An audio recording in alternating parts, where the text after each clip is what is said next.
कक्षा 9वीं विषय गणित प्रश्नावली 14.2 अध्याय 14 सांख्यिकी। एक कंपनी एक विशेष प्रकार की कार बैटरी बनाती है। इस प्रकार की 40 बैटरियों के जीवन काल वर्षों में ये रहे।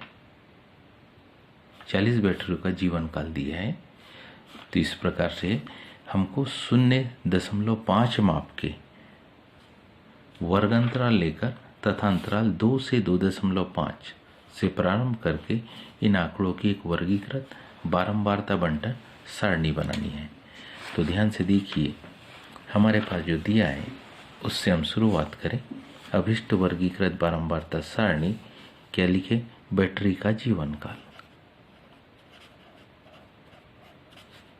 बैटरी का क्या लिख रहे हैं हम? जीवन काल।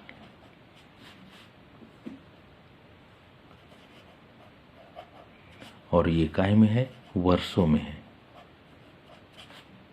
बैटरी का जीवन काल वर्षों में।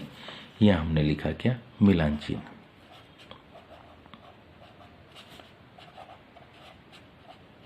यह हमने लिख दिया मिलान चिन्ह।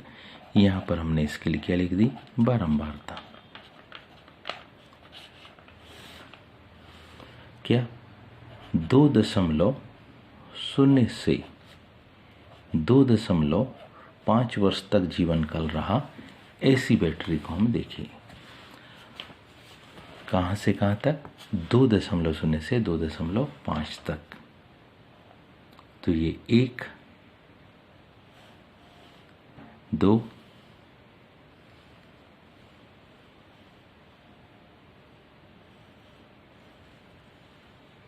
हमें कितने मिले मान?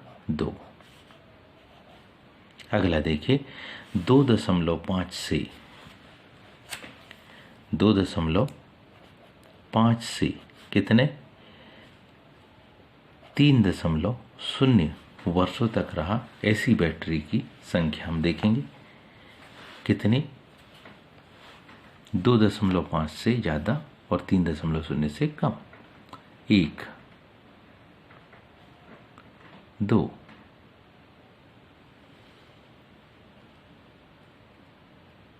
3, 4, 5, 6।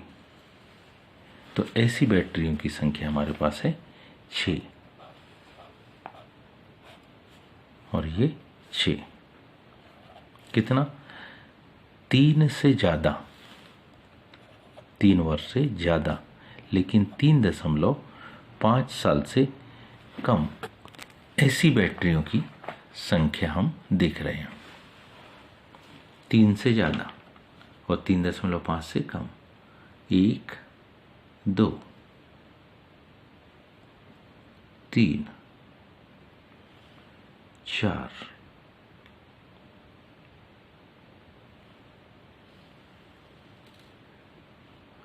5, 6, 7, 8, नहीं 7 ही रहेंगे। 7, 8, 9,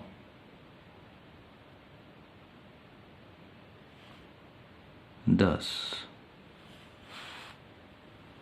सॉरी, फिर से काउंट करते।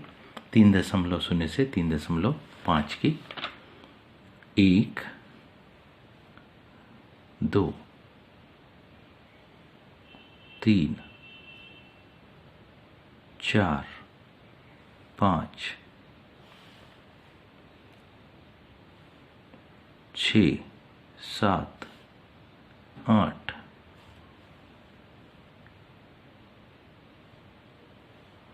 9, 10, 11, 12, 13 और ये 14। 1, 2, 3, 4, 5, 6, 7, 8, 9, 10, 11, 12, 13, 14। इनकी संख्या हो गई कितनी? 14। कितना? 3.5 से ज्यादा, लेकिन 4.0 से कम का औसत जीवन काल रहा, ऐसी बैटरियों की अब संख्या हम देखेंगे।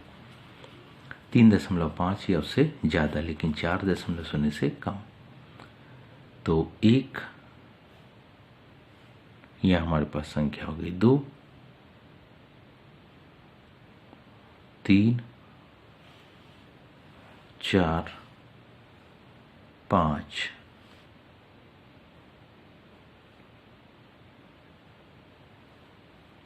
6, 7, 8, 9, 10 और ये 11।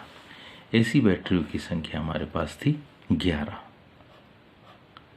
5, 5, 10 और 1, 11। इसके बाद 4.0 से ज़्यादा लेकिन 4.5 से कम औसत जीवन काल रहा, ऐसी बैटरियों की संख्या हम देखें।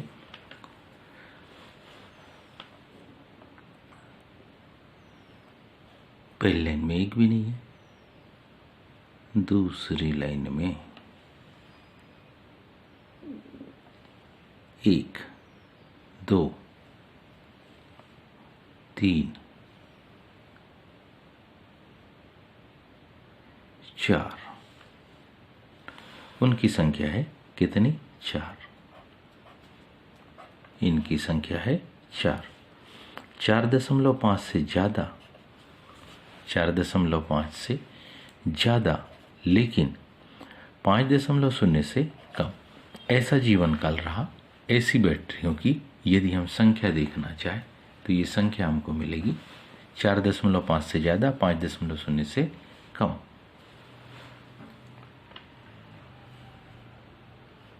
1, 2,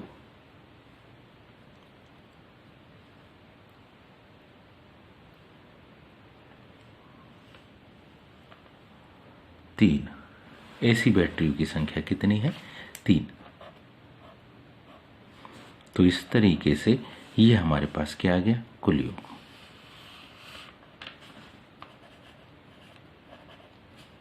कुल योग।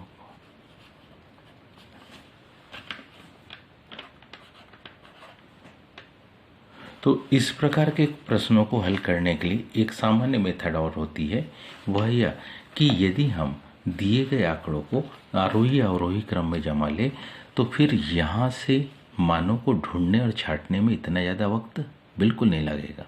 तो इसलिए हमको क्या करना चाहिए, ये जो मान दी है इनको आरोही अवरोही क्रम में व्यवस्थित कर लो, जिससे यहाँ से मान आप बिल्कुल बड़ी आसानी से एक एक मान को देखना नहीं पड़ेगा।